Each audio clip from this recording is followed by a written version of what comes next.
began the forging of the great rings. 3 were given to the elves, immortal, and wisest of all beings. 7 to the dwarf lords, great miners and craftsmen of the mountain rings. And 9 rings were given to the race of men, who above all else desired power. But all of them were deceived, for another ring was made.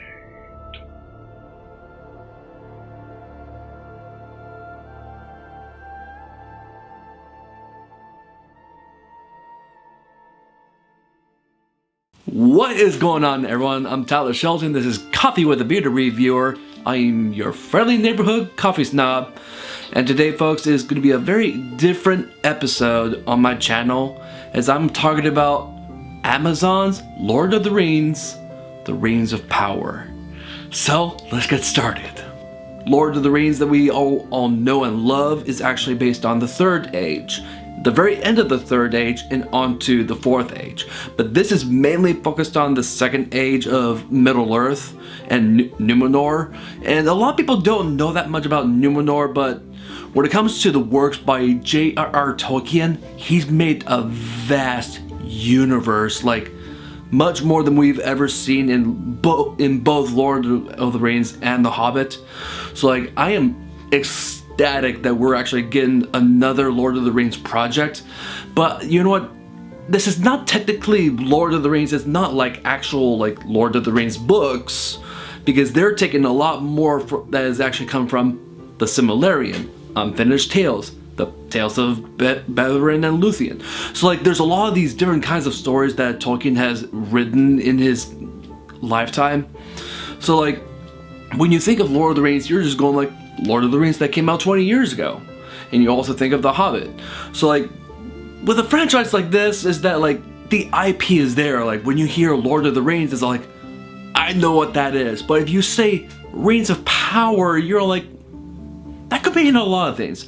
But you know what? I think that's the very reason why that they titled it Lord of the Rings of Power. And you know what? It actually kind of works, because from what I heard is that what they're doing with this franchise is that it's going to be set in the Second Age, and it's actually good. From what I heard is that it's going to be focused on Melkor, who is actually the very first Dark Lord in Tolkien's world. Because we all know who Sauron is. Like, we know who he was as the necromancer from The Hobbit, and when he became Sauron, the most evilest thing that you can ever witness in the Lord of the Rings franchise. But I absolutely love what they're going to do with this, is that they're focusing solely on the Second Age. So knowing that there might be more presence of Melkor, because we might see something like a rise and fall of Melkor, and maybe the rise of Sauron. That's what I'm kind of envisioning of what they're trying to do, is that with this small little trailer that they gave us just today, is that you actually get to hear Galadriel. It's not the Cate Blanchett Galadriel, but you know what? You can definitely hear that this is the same monologue from the original Lord of the Rings. But altogether, I absolutely loved what they showed with this small little teaser trailer. And I'm just really hoping that they're going to do it justice.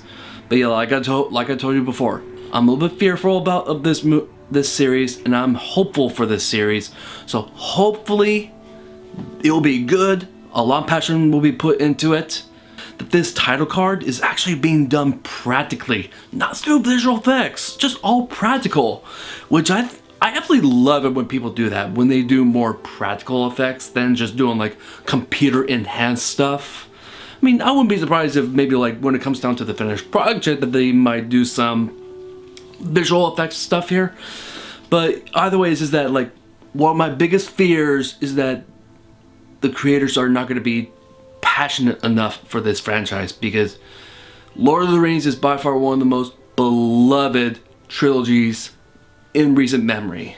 But this is the era that is before the era of hobbits, so this, I wouldn't be surprised that they're going to be focusing more on the Numenorians they're going to be focusing more on probably more elves, and I'm pretty sure they're going to at least introduce a few characters that we all know and love, such as like Gandalf, possibly Saruman, yeah, probably Galadriel. Like I told you before, is that this is kind of one of my fears and both my high hopes that it's going to be good, but I'm just a little bit more concerned is that like they need to put together an actual good story that could do a potential lead up to Lord of the Rings. Well, more importantly, The Hobbit, because we all know that The Hobbit actually takes place before Lord of the Rings.